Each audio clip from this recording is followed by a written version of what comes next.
Brought to you by ITIL.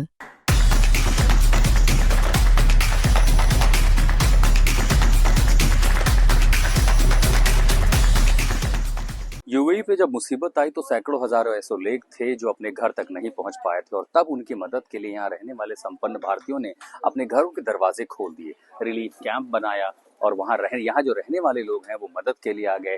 किसी को खाने की दिक्कत ना हो, किसी को सोने की दिक्कत ना हो और तब तक जब तक कि हालात या तो सामान्य ना हो जाएं या यहाँ रहने वाले फंसे हुए लोग अपने घरों तक न पहुंच पाए। ये कहानी यूएई की है। यहाँ के लोग कितने जिंदा दिल हैं, कितने मजबूत हैं और इसी के साथ साथ मदद के लिए जब उन्होंने अपने हाथ आगे बढ़ाए हैं, ये बताता है कि इस मुश्किल समय में भी यूएई क्यों इतनी मजबूती से खड़ा है, हालात हर चुनौती से निपट रहा है। तो जैन साहब, कितने लोगों की मदद आप पर डे यहाँ पर कर रहे हैं, कितने लोगों को अब तक मदद पहुंचाई और ये आइडिया कैसे आया शुरू करने का? सर टोटल अभी तक 300 प्लस लोग यहाँ पे आके गए यूनिक। वेनेसडे को 260 लोग थे मैक्सिमम, आज अराउंड 75 लोग हैं यहाँ पे। और सैटरडे को जैसे ही वार्निंग आना शुरू हो गया तो it was an immediate reflection कि हम ऐसी कोई जगह लोगों के लिए इमीडिएट अवेलेबल करा दे, लोग वहाँ पे आके रुक सके। तो सेम सैटरडे संडे से हमने ये टेंट सेटअप किया। 24 घंटे के अंदर ये सारा सेटअप हम लोगों ने रेडी कर दिया। 11 बेडरूम और 4 बड़े हॉल यहाँ पे ऑलरेडी थे जिसमें 150 लोग सो सकते थे, लेकिन हमें 500 का एक इंतजाम करना था। तो गवर्नमेंट ने आपको बोला है, आपने खुद से वॉलंटियरली किया? नहीं, ये 100% वॉलंटरली। किसी गवर्नमेंट मतलब हमें सोचना भी नहीं चाहिए कि गवर्नमेंट हमें बताए। अगर ऐसी कोई चीजें आती है तो we should proactively come forward and do it. So this was completely done by myself and my family, not with any other social organization, but we did for everyone. तो अभी फ्लाइट नहीं हुई? फ्लाइट नहीं हुई हमारी। 2 तारीख की flight थी, वो शेड्यूल हो गई और अब हम स्टक हो गए। हमारी होटल ने भी कोई एक्सटेंड नहीं किया और फिर हम अभी इधर आ गए। हमको कहाँ से न्यूज़ मिला कि जैनम जैविक फार्म है, वहाँ वो लोग ने सब व्यवस्था कर रखी है, तो हम फिर इधर आ गए। तो आप मिला आपको मैसेज की रिटर्निंग कब तक है? नहीं, एयरलाइन से अभी तक कंफर्मेशन नहीं आया। कुछ एयरलाइन से तो डायरेक्ट रिफंड प्रोसेस कर दिया, रीशेड्यूल का भी ऑप्शन नहीं दिया है। तो फिर हम 2-3 दिन से ट्राई कर रहे हैं कि कोई फ्लाइट मिल जाए।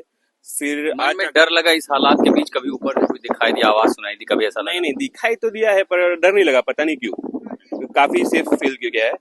बाकी फाइटर जेट भी दिखा है हमने इधर, पर ऐसे डर कुछ नहीं लगा। आवाज सुनाई देती थी? हाँ, आवाज सुनाई देती थी, अच्छी खासी आवाज आ रही थी। तो आजमान के ये जो कैंप बनाए गए हैं फंसे हुए लोगों के लिए, उनके देखिए खाना है, यहाँ पर बुफे लगा हुआ है। क्या क्या खाने में, मतलब कहीं से कोई किल्लत नहीं, लोगों को ये एहसास ना हो कि मुश्किल समय में है, अच्छा खाना, अच्छी रहने की सुविधा है, जैसे जैसे लोगों की फ्लाइट शेड्यूल हो रही है। तो अभी बताइए कि ये जो मुश्किल समय में कई बार लोग होता है खुद घर भागने को, आप लोग यहाँ से क्यों नहीं निकले? ऐसा कुछ है ही नहीं जाने के लिए, बस कुछ नहीं है, हम लोग सेफ है। और लोग को बोल रहे हैं कि आप लोग शांति से रहो, कुछ भी नहीं, इतना कुछ है नहीं। आप लोग को डर नहीं लगा? नहीं, कुछ नहीं है।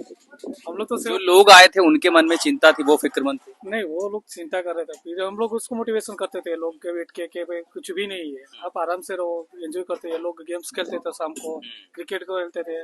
डरने की जरूरत नहीं, कोई यही संदेश देते कि यहाँ खाना पीना है, मीठा भी है, सब कुछ है, महाराष्ट्रियन खाना, गुजराती खाना, सब कुछ है।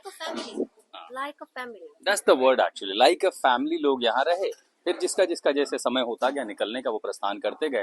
रिलीफ कैंप अभी भी चल रहा है, उम्मीद ये करेंगे कि यहाँ के हालात जल्दी ठीक हो जाए। कहाँ से हैं सारे लोग?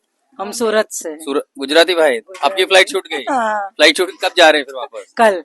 अच्छा, कल की है, शेड्यूल हो गया। आप कहाँ से हैं? मैं यही से, मैं I am staying here only. अच्छा, तो आप फंसे नहीं? नहीं, मैं सेवा के लिए आई हूँ। अच्छा, मैं कितने लोगों की सेवा की फिर आप लोगों ने तब से? मैं तो जब से स्टार्ट हुआ है तब से मैं पहले दिन से सुबह 7 बजे आ जाती हूँ, रात को 10-12 बजे घर पे जाती हूँ। पूरा कितना, कितने लोगों का खाना बनता है रोज यहाँ पे? कम से कम स्टार्टिंग में 500 लोगों का खाना बना, फिर बाद में 400, थोड़े थोड़े जाते रहे, फिर 400, फिर 300, फिर 200, फिर 800, ऐसा करते करते उम्मीद करेंगे कि 0 हो जाए, लोग अपने घर पहुंच जाएं।